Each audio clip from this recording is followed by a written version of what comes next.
Halo teman-teman, sebelum kita mulai, saya akan menjelaskan tentang pendahuluan, yaitu penjelasan dari teori-teori psikologi pembelajarannya. Ada teori pembelajarannya itu ada 4, yang terdiri dari teori konstruktivisme, teori CPD, teori belajar sosial, dan metode yang kita pakai adalah metode konvensional.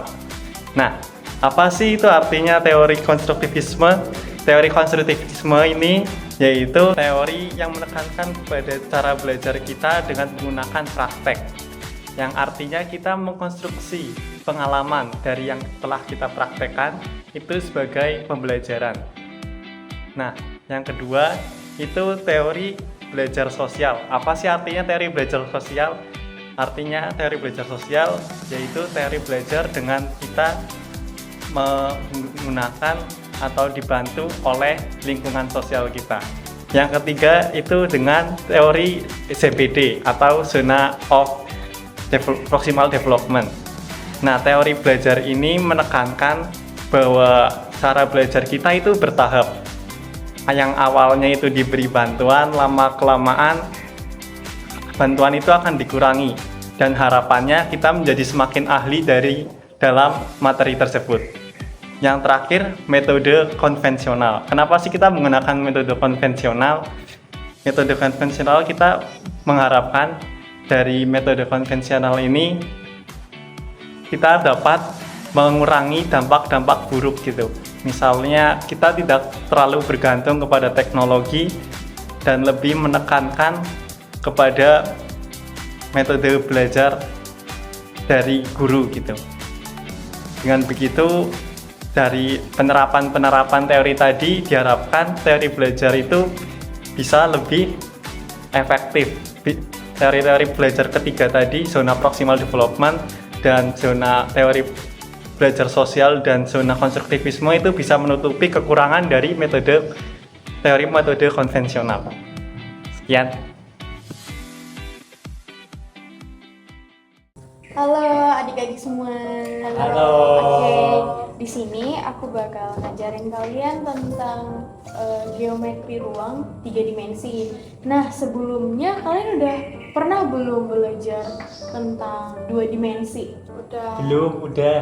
Nah, harusnya udah dong, karena kita bakal belajar tentang bangun ruang yang sebelumnya harusnya kalian sudah mendapat materi mengenai 2 dimensi. Nah, untuk mengingat kembali, kira-kira kalian masih ingat nggak apa itu bangun 2 dimensi? Tahu. Apa tuh?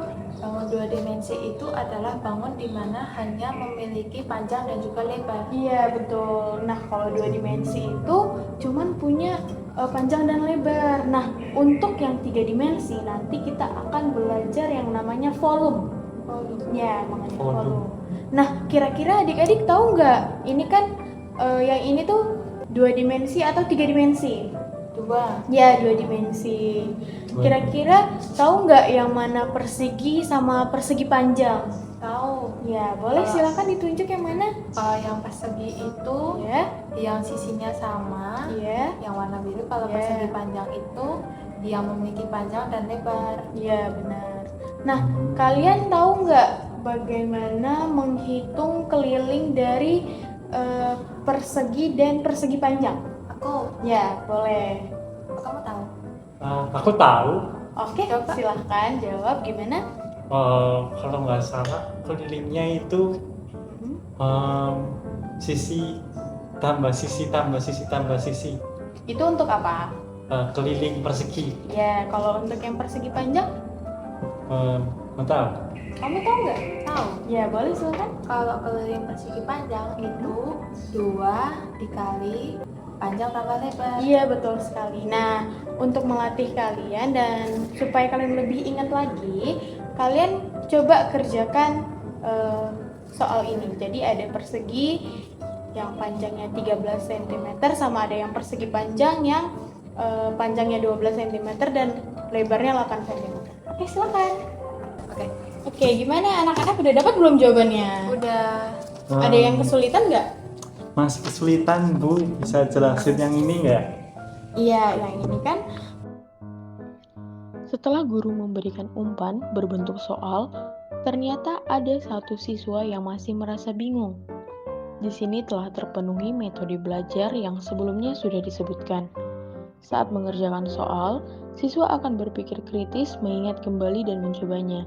Di sini, siswa mencoba dan berani bertanya saat kesulitan menjawab soal yang diberikan guru. Oke, lanjut.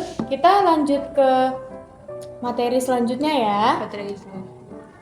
Kita lanjut ke materi selanjutnya ya. Nah, ini kan tadi bentuk dari 2 dimensinya. Nah, selanjutnya bentuk 3 dimensi dari persegi adalah kubus. Nah, kubus ini terbentuk oleh 6 sisi persegi yang sama panjang. Sedangkan persegi panjangnya dibentuk 3 dimensi, memiliki 2 pasang sisi yang berhadapan, memiliki panjang yang sama, dan 4 sisi yang membentuk persegi panjang. Ada yang tahu nggak ini namanya apa? Bangun apa? Aku tahu deh kayaknya. Ya, Kalau boleh? nggak salah itu namanya balok. Iya betul, ini adalah bangun balok. Nah, di sini adik-adik semua udah paham ya bentuk dari apa? Oh, jadi kalau kubus itu sisi-sisinya sama semua. Iya. Terus kalau balok panjang, lebar, dan tingginya bisa berbeda. Iya, gitu. Kita lanjut. Supaya kalian bisa lebih mengerti lagi mengenai 3 dimensi, Ibu akan memberikan tugas mengenai kalian mencari di sekeliling, bangun, tabung, dan limas. Nanti kalian cari secara berpasangan aja, nggak usah sendiri-sendiri. Jadi kalau ada yang kebingungan boleh saling tanya, ya gitu. Nanti kalian tulis apa saja yang kalian temui, apa itu bangun, apakah itu limas, apakah itu tabung. Terus nanti kalian tolong jelaskan kenapa itu disebut limas dan tabung. Coba pikirkan kenapa hal tersebut, kenapa bangun tersebut dipakai di situ. Oke, bisa? Bisa. Oke. Tadi kita disuruh nyari tabung ya? Iya, tabung sama limas. Itu deh. Kenapa? Kamu lihat nggak itu yang kayak galon atau apa itu yang aluminium itu? Toran air. Ah iya. Itu bentuknya kan tabung kan? Apa ya? Kamu tahu dari mana? Tadi sih aku coba cari di buku kalau tabung itu dia itu bagian alas dan dalam bagian atas sama alasnya itu bentuknya tuh lingkaran. Nah terus bagian isinya tuh bentuknya tuh kayak kalteng gitu. Berarti kalau kaleng minuman itu juga termasuk tabung ya? Iya. Kita terus dulu tabung. Saat ini, siswa diminta oleh guru melakukan kegiatan belajar melalui kolaborasi antar siswa. Siswa saling belajar melalui teman sebaya dan berbagi pengetahuan yang dimilikinya.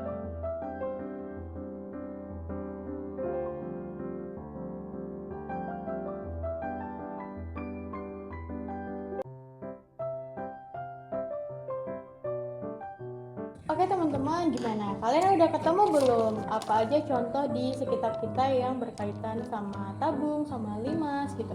Sudah, Bu. Coba kalian jelasin. Jadi kalau tabung itu bangun 3 dimensi yang atap dan alasnya itu berbentuk lingkaran. Dan kalau limas itu alasnya berbentuk kotak atau segi 4 yang ada titik puncaknya, Bu. Kemudian untuk contoh yang kalian temui apa? Kalau contoh dari tabung itu kita nemunya tuh kayak toran air, lalu ada kaleng minuman juga. Lalu kalau untuk limas itu kita menemukan ada atap rumah yang berbentuknya seperti limas dan juga ternyata ada juga yang bungkus makanan itu juga sama kayak limas. Yes. Gitu aja. Sama piramid, Bu. Iya, bisa. Nah, dengan begitu kalian tahu kan kalau matematika itu dapat digunakan dalam kehidupan sehari-hari. Contohnya seperti bangun ruang yang baru saja kalian sebutkan tadi. Nah, ada banyak lagi seperti tenda. Itu kan juga itu kan bentuk bangun ruang. Kemudian contohnya botol sabun. Kalian tahu kan botol sabun atau seperti kotak sampah yang berbentuk persegi panjang. Nah, kalau di 3 dimensinya apa tadi namanya? Balok. Ya, betul sekali. Nah, jadi dia berbentuk seperti itu. Oke, sudah paham? Sudah. Setelah melaksanakan ketiga teori yang dilakukan, siswa di sini jadi lebih aktif dan percaya diri untuk menjawab maupun bertanya jika masih belum memahami. Serta, siswa di sini mampu juga menjelaskan dan mempresentasikan hasil yang mereka dapat dengan baik dan juga lancar. Diharapkan saat evaluasi, siswa bisa mendapatkan nilai yang optimal dalam mengerjakan soal yang diberikan. Sekian dan terima kasih.